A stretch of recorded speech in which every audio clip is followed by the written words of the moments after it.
So with Nhlanhla Lux, he needs to understand those nuances, that Zimbabweans travel to South Africa for different reasons.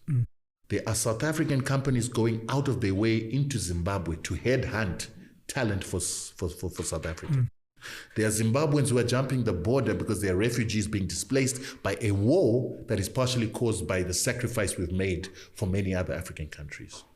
There are Zimbabweans who are coming here legally as refugees. You can't bundle everybody into one box, and you can't mistreat refugees that have come out of a struggle against imperialism that still exists in South Africa.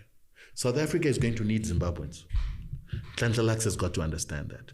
South Africa's biggest threat is not Zimbabweans. It is the grip that white people continue to have on this economy that is almost going to make it suicidal for you guys to want to empower yourself. For instance, the seeds of this country don't belong to South Africa. They belong to Western countries. The day you want to take land, they're going to take away their seeds. Syngenta, Monsanto, and Bayer will hold their seeds. There'll be starvation instantaneously in South Africa. When that day comes, South Africa will need seeds from other countries. A lot of the land in South Africa is not going to be usable because it's used to fertilizers and chemicals. For that land to be usable, you're going to need organic fertilizers. You're going to need them from the rest of Africa. When the economic system crashes here and payments are blocked in South Africa and you're under sanctions like Zimbabwe and banks don't want to do business in South Africa, you're going to need a Zimbabwean banking system that works, a SADC banking system that works. You're going to need a united SADC that is going to prop up South Africa, prop up South Africa's goods, allow South Africa to pay for medical equipment and tools and so forth. For that to happen when that day comes, and I suspect it'll come soon, because you've got an ANC that needs to revolutionarily change something, otherwise you're going into a coalition government. That ANC cannot afford to go into a coalition government with whites who are going to arrest every single black South African millionaire who's politically exposed.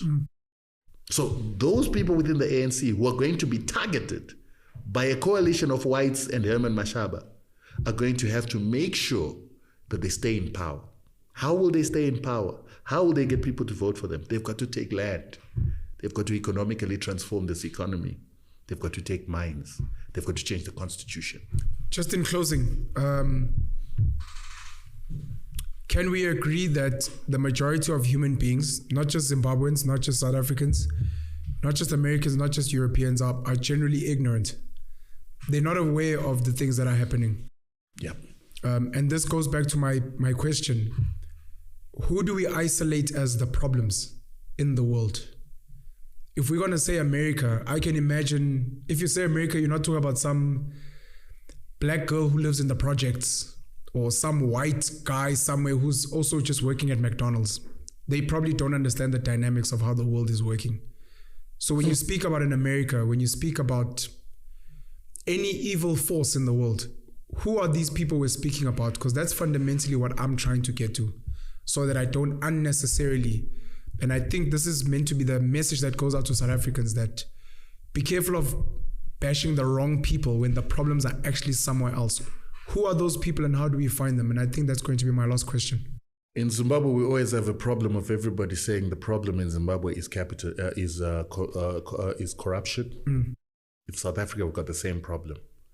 And most of those people who say that don't actually understand that corruption is actually the foundation of capitalism.